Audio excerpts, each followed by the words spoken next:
UPSC यानी union public service commission Indian government की एक रिक्रूटमेंट एजेंसी है जो सेंट्रल और स्टेट गवर्नमेंट के अंडर 24 यानी कि 24 सर्विसेज के लिए एक नेशनल लेवल एग्जाम कंडक्ट करती है।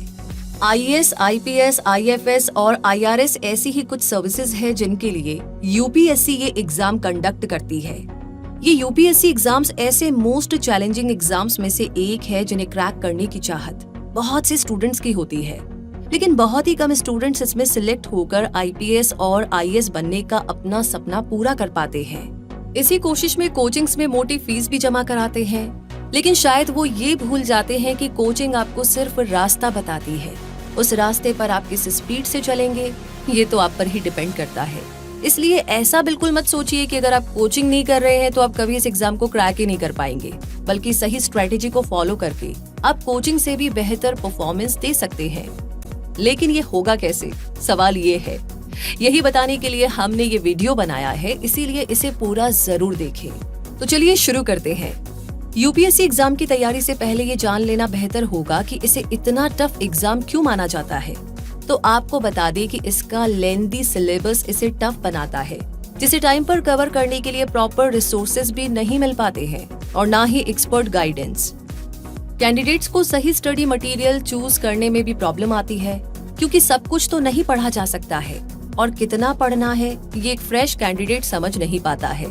ऐसे में कोचिंग टाइम मैनेजमेंट और सिलेबस को कवर करने की स्ट्रेटेजी बनाने में हेल्प करती है और इसीलिए सारा क्राउड कोचिंग के दरवाजे खटखटा देता है।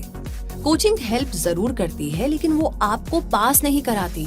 इसलिए अगर आप बहुत ज्यादा फीस नहीं दे सकते या फिर खुद ही तैयारी करना चाहते हैं तो ये एक्सेप्ट कीजिए, ये स्वीकार कीजिए कि ये पॉसिबल है, संभव है।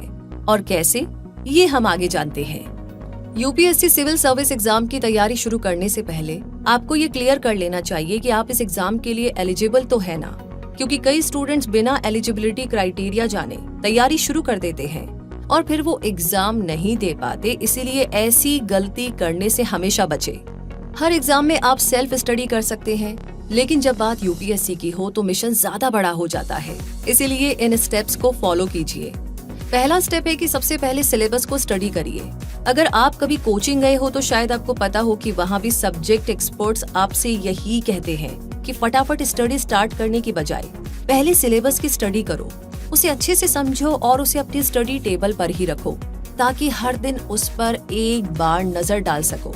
ऐसा करने से आप किताबों और नोट्स के ढेर में गुम होने से बच जाएंगे और उन टॉपिक्स को तैयार करेंगे जो एग्जाम में आएंगे। बस आपको इतना ही तो चाहिए। दूसरा स्टेप कहता है कि स्ट्रॉन्ग और क्लियर एग्जाम स्ट्रेटेजी बनाइए।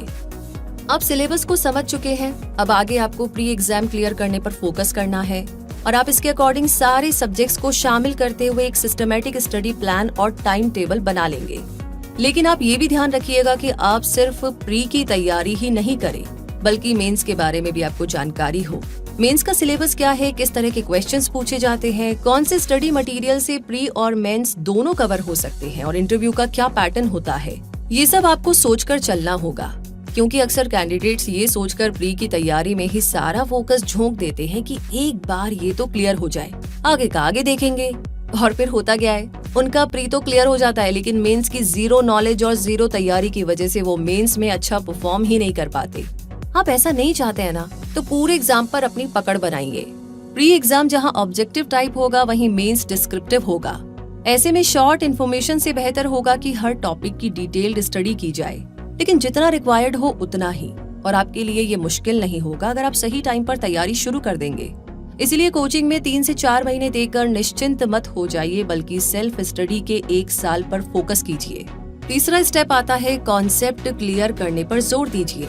मार्केट में आने वाली गाइड से शायद ही आप यूपीएससी एग्जाम क्रैक कर पाएंगे। हाँ, ये प्रैक्टिस पेपर्स के लिए तो अच्छी रहती है, पर ज्यादातर गाइड्स की ऑथेंटिसिटी पर डाउट बना रहता है। इसीलिए डीप स्टडी पर फोकस कीजिए, ताकि सिलेबस में लिखे हर एक टॉपिक को आप इस तरीके से तैयार कर ले कि उसमें से कुछ भी पूछा जाए आप उसका जवाब दे सके। इसके लिए एनसीईआरटी बुक से शुरुआत करें और उसके बाद ऑथेंटिक स्टडी मटेरियल को ही सिलेक्ट करें। चौथा स्टेप है प्रीवियस पेपर्स को सॉल्व करने की हैबिट डालें। शुरू में वैसे ये काम आपको एक्स्ट्रा लग सकता है, लेकिन असल में ये आपको एग्जाम क्रैक करने में बहुत हेल्प करेगा, क्योंकि प्रीवियस पेपर्स एग्जाम पैटर्न को समझने में तो हेल्प करते ही हैं, आपको क्वेश्चन अटेम्प्ट करने, टाइम मैनेज करने में भी एक्सपर्ट बनाते हैं। और आप चाहे कितना भी पढ़ ले, अगर एग्जाम पेपर को लिमिटेड टाइम में ठीक से समझकर सॉल्व ही नहीं कर पाएंगे तो आपकी डीप स्टडी क्या काम आएगी। इसीलिए इस स्टेप को सीरियसली लीजिए और थोड़े ही टाइम में आपको इसमें बहुत इंटरेस्ट भी आने लग जाएगा, क्योंकि हर बार पेपर सॉल्व करते टाइम आपको अपनी परफॉर्मेंस का पता चलता जाएगा। नंबर 5 पर है न्यूज़पेपर जरूर पढ़े। न्यूज़पेपर पढ़ना और उसमें से नोट्स बनाना शायद आपको पुराना पैटर्न लगे, लेकिन अगर पुराना पैटर्न भी हेल्पफुल हो तो उसे अपनाने में प्रॉब्लम नहीं होनी चाहिए। अब चाहे तो ऑनलाइन न्यूज पढ़ लीजिए, लेकिन इसे डेली हैबिट बनाएं और उसके नोट्स भी बनाएं। अक्सर स्टूडेंट सब्जेक्ट तो तैयार कर लेते हैं पर जीके में अटक जाते हैं।